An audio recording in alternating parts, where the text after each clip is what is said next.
भारत का सबसे बड़ा दुश्मन और खूंखार आतंकी संगठन जैश ए मोहम्मद का सरगना मसूद अजहर कहां है, किस हाल में है, जिंदा भी है या नहीं, किसी को नहीं पता। तो सबसे बड़ा सवाल यह है कि पाकिस्तान में एक्टिव आतंकवादी संगठन जैश ए मोहम्मद का सरगना मसूद अजहर क्या मर गया है या फिर वो जिंदगी और मौत के बीच जूझ रहा है। पाकिस्तान में जैश के आतंकवादियों के मन में ये सवाल चल रहा है। मसूद अजहर काफी दिनों से अपने आतंकी संगठन के आतंकवादियों के बीच नहीं गया है। अजहर मसूद का काम भारत के खिलाफ पाकिस्तान के युवा नस्लों में जहर भरना था, लेकिन काफी दिनों से अजहर मसूद अपने आतंक बनाने वाले फैक्ट्री में नहीं गया, जिसको लेकर तरह तरह के सवाल किए जा रहे हैं। उसके हेल्थ को लेकर भी अफवाहों का बाजार गर्म है। कुछ लोग बता रहे हैं कि भारत का सबसे बड़ा दुश्मन मसूद अजहर मौत के करीब है, उम्र और बीमारी की वजह से आखिरी दौर में भी है। पाकिस्तान में चल रहे इन सभी कयासबाजियों के बीच भारतीय खुफिया एजेंसियों ने बड़ा खुलासा किया है। मसूद अजहर पहली बार जब सेना के हाथ लगा था तो उसे मामूली आतंकी समझकर जेल में डाल दिया गया था, मगर इसके बाद उसे जेल से छुड़ाने के लिए जो कोशिशें की गई उनसे देश सन्न रह गया था। उसी आतंकी मौलाना मसूद अजहर ने कई बार भारत को दहलाने की कोशिश की। अंतर्राष्ट्रीय आतंकी बन चुका मौलाना मसूद अजहर भारत में संसद हमला, मुंबई हमला और पुलवामा हमले समेत कई आतंकी हमलों को अंजाम दे चुका है। उसका आतंकी संगठन जैश ए मोहम्मद पाकिस्तान की पनाह में खूनी साजिशें रचता रहा है। इस आतंकी ने भारत ही नहीं बल्कि अमेरिका और अन्य पश्चिमी देशों में भी आतंकी वारदातों को अंजाम दिया था।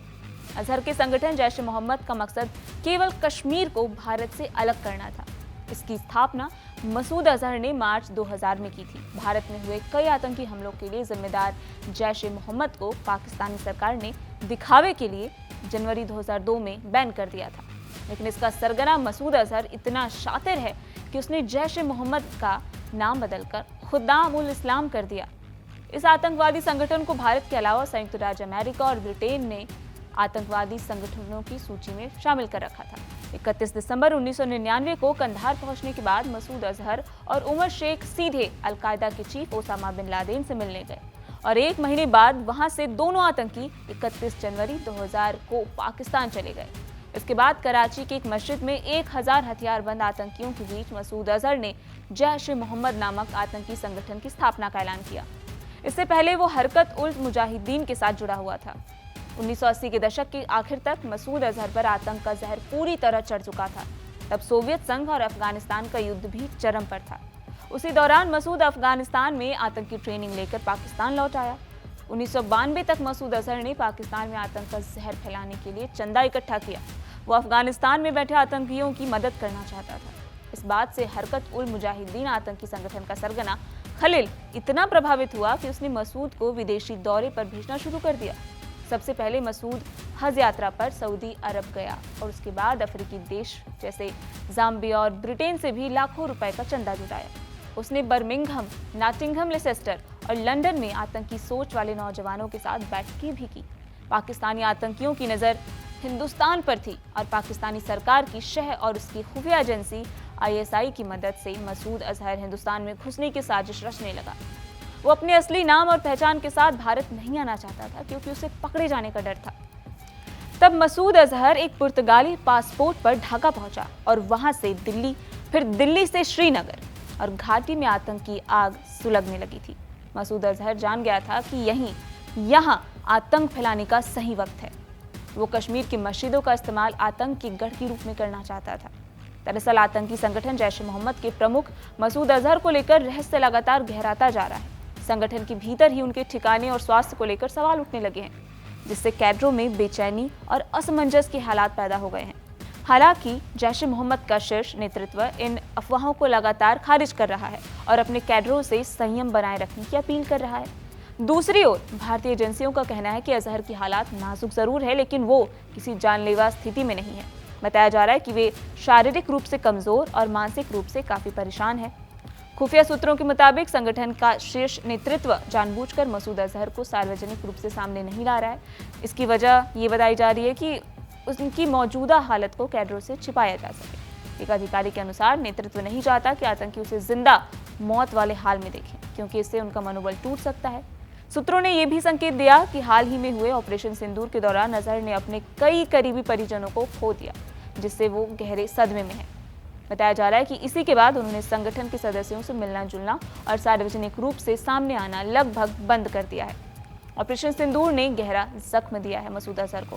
पहले जहां अजहर मसूद नियमित रूप से कैडरों को संबोधित करता था और नए भर्ती युवाओं से मुलाकात कर उन्हें कट्टरपंथ की ओर ढकेलता था, वहीं अब यह सिलसिला पूरी तरह थम गया है। हाल के महीनों में भर्ती हुए सदस्यों से अन्य टॉप टेररिस्ट ही संवाद कर रहे हैं, जिससे संगठन के भीतर असंतोष बढ़ रहा है। इंटेलिजेंस ब्यूरो के एक अधिकारी के अनुसार ये पहली बार है जब अजहर कमजोर नजर आ रहा है। उसके जोशीले भाषण और आक्रामक रणनीतियां उसकी पहचान थी, लेकिन अब वो सब गायब है।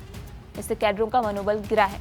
सूत्रों के मुताबिक अजहर के स्वास्थ्य को लेकर नियमित रूप से प्रार्थनाएं सभाएं भी आयोजित की जा रही हैं। इन सभाओं की बढ़ती संख्या ने ही उनके स्वास्थ्य को लेकर अफवाहों को और हवा दी है। संगठन के कई सदस्य मानते हैं कि शीर्ष नेतृत्व उनसे कोई बड़ी बात छिपा रहा है। जैश में नए आतंकवादियों के आने की प्रक्रिया भी धीमी पड़ गई है और बताया जा रहा है कि फिलहाल जैश ए मोहम्मद में भर्ती प्रक्रिया जारी है, लेकिन बहुत सीमित स्तर पर। पहले जहां अजहर खुद नए सदस्यों से मिलकर उनका उत्साह बढ़ाता था, अब ऐसा नहीं हो रहा। इससे नए और पुराने दोनों तरह की कैडरों में निराशा देखी जा रही है। सूत्रों का कहना है कि कुछ समय तक संगठन ने पुराने वीडियो और ऑडियो संदेशों के जरिए स्थिति को संभालने की कोशिश की, लेकिन अब कैडरों के बीच सवाल उठने लगे हैं। नेतृत्व के लिए स्थिति को नियंत्रित करना मुश्किल होता जा रहा है। खुफिया अधिकारियों के अनुसार संगठन जल्द ही नए नेतृत्व की तलाश में है। संभावना बताई जा रही है कि नए नेता के चयन के बाद ही मसूद अजहर की वास्तविक स्थिति को सार्वजनिक किया जाएगा। तब तक शीर्ष नेतृत्व स्थिति को टालने की कोशिश कर रहा है। आतंकी मसूद अजहर की क्राइम कुंडली काफी बड़ी है। साल 1994 में श्रीनगर से अजहर मसूद को गिरफ्तार किया गया और दिसंबर 1999 में नेपाल के काठमांडू से नई दिल्ली जा रही IC-814 को हाईजैक कर लिया गया और कई स्थानों पर ले जाने के बाद आखिरकार ये अफगानिस्तान के कंधार में उतरी। उस समय कंधार पर तालिबान का नियंत्रण था, जिसे पाकिस्तान की ISI का समर्थन हासिल था। बंधकों को रिहा करने के बदले में जिन 3 आतंकवादियों को रिहा करने की मांग की गई थी, उनमें मसूद अजहर भी शामिल था। बाद में भारतीय सरकार ने अजहर को रिहा कर दिया। इस फैसले की अजित डोवाल समेत कई लोगों ने राजनयिक विफलता कहकर आलोचना भी की और कहा कि तत्कालीन विदेश मंत्री जसवंत सिंह या विदेश सचिव ललित मानसिंह में से किसी ने भी इस मामले में कोई महत्वपूर्ण अधिकारी से संपर्क नहीं किया, जिसका नतीजा ये हुआ कि भारतीय राजदूत अबू धाबी हवाई अड्डे में प्रवेश भी नहीं कर सके। IC-181 के अपहरणकर्ताओं का नेतृत्व मसूद अजहर के भाई इब्राहिम अत्तर ने किया था।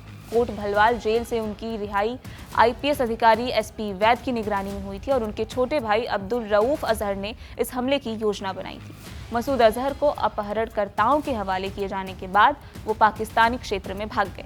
पाकिस्तान ने कहा था कि किडनैपर्स को गिरफ्तार कर लिया जाएगा।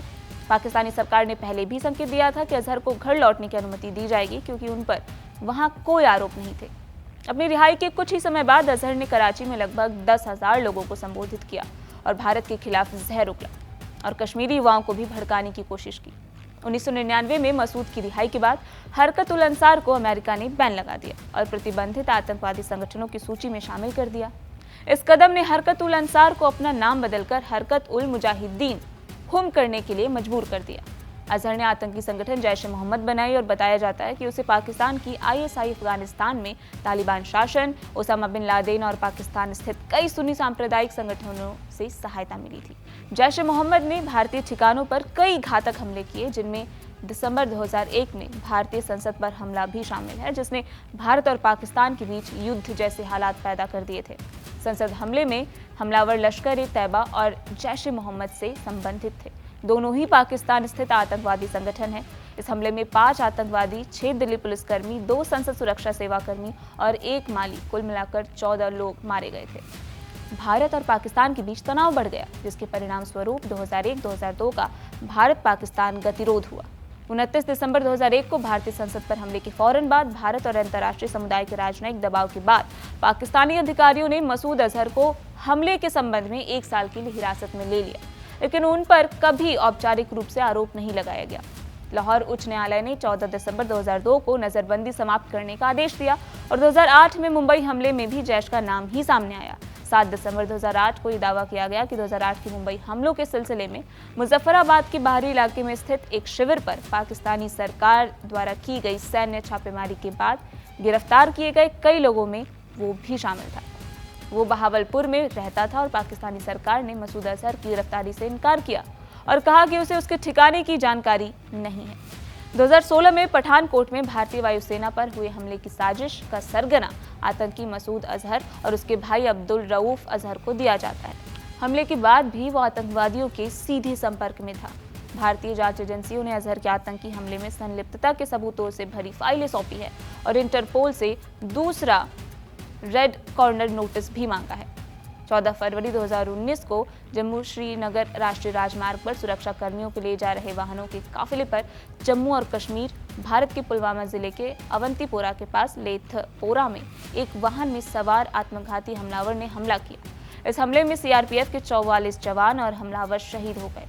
इस हमले की जिम्मेदारी जैश ए मोहम्मद ने ली। उसने पाकिस्तानी सेना के अस्पताल से इस हमले को मंजूरी दी, जहां वो सुरक्षा हिरासत में है।